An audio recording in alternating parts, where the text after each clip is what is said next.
advice. These, as you say, they are skillful means, tantric tricks.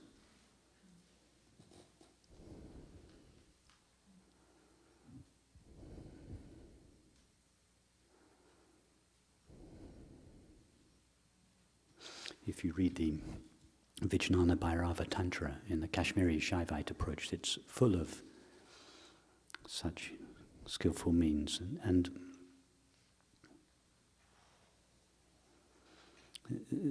they're valuable. They are less direct than the approach I'm suggesting.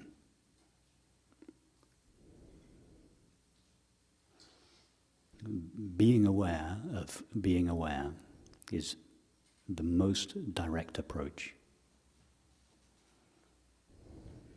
But that doesn't invalidate these other approaches. For instance, because you asked about it specifically, Jean Klein talked about the front of the head. I think he said it was the factory or the place where the thoughts were located or generated.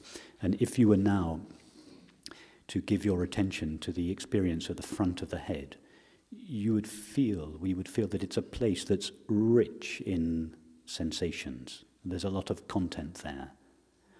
I, the seer, I, the smeller, I, the taster. The eye tends to be located just behind the eyes. So the front of the head is not just I, the thinker, but yes, I, the thinker, I, the seer. So the separate self seems to be located in this dense area behind the eyes. So as an intermediary step, he suggested, give your attention to the space in the back of the head. Just do this now as we speak. Move your attention from the sensation in the front of the head, around the eyes, to the space at the back of the head. And feel that the space of the back of the head, unless you have a headache, is empty.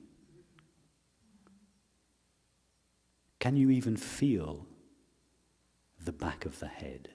Is there actually a sensation there? The front of the face is vibrating tingling with sensation. But if we give our attention to the back of the head, actually, the back of the head is a synonym for a vast space. There's nothing there. So the attention is drawn from an object that is rich in sensation and feeling to this empty space. Now, if you really give your attention to the empty space, if you try to give your attention to that empty space, you'll find it's not really possible to do so, because we can only give our attention to an object. It's not possible to give our attention to something with no objective qualities. So this empty space in the back of the head is in fact, empty space itself is the finest object. It's almost nothing, but it's not quite nothing. It's space. It's empty space. So the giving of our attention to this empty space is a transition. It's a halfway house before the attention actually dissolves in its objectless source.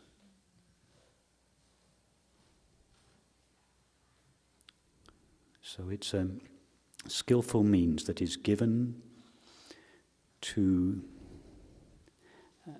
our attention. Our attention is so accustomed to fixating on objects that the Tantric tradition realized that for many of us it was too big a leap to sink the attention directly in its source.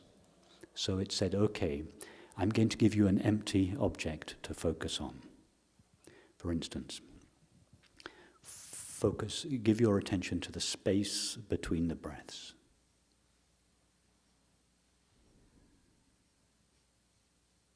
It's another empty space. It's still an object.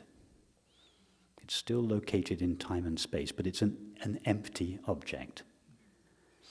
It's a transitional stage. It's a halfway stage it releases the attention from the object, but it doesn't completely sink the attention in its source. So the empty space in the back of the head or between the breaths is like a placeholder for awareness. It mimics the presence of awareness, and it's a staging post for the attention before the attention sinks into the heart, not the physical heart, but its source, the heart of awareness. There's nothing wrong with these approaches. They've been tried and tested over the centuries, and they work. What is important is not to become infatuated with them and to spend one's entire time giving one's attention to the space in the back of the head or between the breaths, because we're still in objective experience. This practice will relieve the mind from some of its agitation, but it won't give the mind what it truly wants, which is lasting peace and happiness.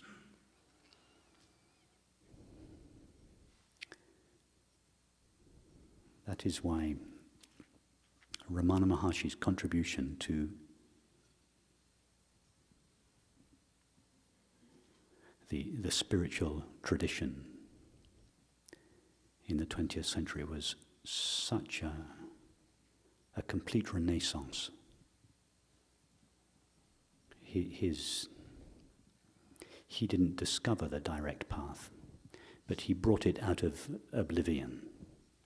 It had been lost in almost all cases, and he really resurrected the direct path, he and Krishna Menon.